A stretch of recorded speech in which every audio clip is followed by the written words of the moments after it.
Friday morning மகிழ்னிக்கு வந்து மரவள்ளி கிழங்கு ஸ்நாக்ஸ்க்கு சொல்லியிருந்தாங்க. ஸோ மஞ்சத்தூள் உப்பு போட்டு வேக வச்சு வடித்து எடுத்து வச்சுட்டேன். குழம்பு பார்த்திங்கன்னா பாலக்கீரை போட்டு பருப்பும் கீரையும் குழம்பு செஞ்சுருந்தேன். இதோட ரெசிபி வீடியோ செப்பரேட்டாக அப்லோட் பண்ணியிருக்கேன் சேனலில், செக் பண்ணி பாருங்கள். கொஞ்சமாக பாலக்கீரை இருந்தது.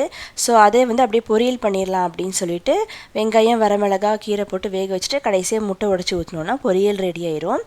ஸோ மரவள்ளி தாளிக்கும் போது பார்த்திங்கன்னா இந்த கடுகு கருவேப்பிலை கடலைப்பருப்பு சேர்த்துட்டு வெங்காயம் ஒரு ஆஃப் குக் ஆனதும் வீட்டு குழம்பு மிளகாத்தூள் கொஞ்சமாக சேர்த்து மரவள்ளி சேர்த்து மிக்ஸ் பண்ணோம் அப்படின்னா டேஸ்ட் ரொம்ப நல்லாயிருக்கும். அதுவும் தேங்காய் எண்ணெயில் தாளித்தோம் அப்படின்னா ரொம்ப நல்லாயிருக்கும்.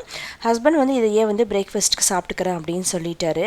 ஸோ அவளுக்கு வந்து ஸ்நாக்ஸ் பேக் பண்ணிவிட்டு லஞ்சுக்கு பார்த்திங்கன்னா எப்போதுமே தினமுமே ஒரு 1/2 ஸ்பூன் நெய் வந்து சாப்பாட்டில் மிக்ஸ் பண்ணி தான் தருவேன். அவளும் விரும்பி சாப்பிட்டுக்குவா. பொரியல் வந்து கொஞ்சம் எங்களுக்கு எல்லாமே சேர்த்து தான் செஞ்சேன். பட் கீரை அப்படிங்கிறதுனால எல்லாம் சுண்டி போய் கொஞ்சமாக தான் ஆச்சு. அதனால் வந்து அவளுக்கு மட்டும் அப்படியே வச்சு பேக் பண்ணியாச்சு. நாளைக்கு இன்னொரு விளக்கில் பார்க்கலாம்.